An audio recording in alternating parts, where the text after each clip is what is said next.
My name is Briana Hennessy, and my poster is on Getting to the Why, teacher practices that support mathematically sound student justifications.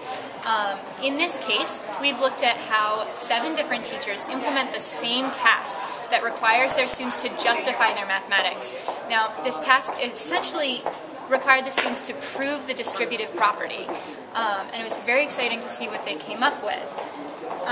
For instance, one student came up with a proof that, if you see on my poster, proved using a pentagon that if you have 5 sides of x plus y, each side adds up and you get 5 x's and 5 y's. It was really exciting to look at what the students were doing in the classroom, and even more exciting to see what the teachers did that supported that justification. So, when I looked at my implementations, at my task implementations, I looked at what teachers were doing that helped students to actually make justifications and actually get to that point where they were proving this mathematical idea. Now, some things, so for my results, teachers provided scaffolding questions and they focused students' mathematics, and those 2 things were consistently productive in helping the students to justify their work.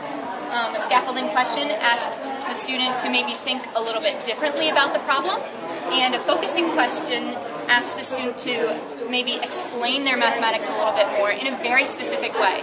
And this really helped students to think exactly about what they needed to do in order to just round out what the thoughts were in their head.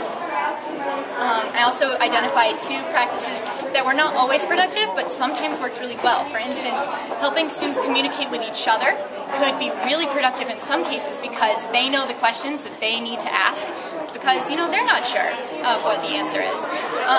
However, the students could go off and do kind of their own thing sometimes, so it didn't work out every time. This support meant a lot to me because as a beginning teacher, I got to see really experienced teachers in action, and I got to talk with them and work with them and learn from them. And I know that in my student teaching experience, I was a better teacher for it, and that my students benefited from it. Beyond that, I'm eventually looking into grad school, and these experiences will help me in that pursuit there.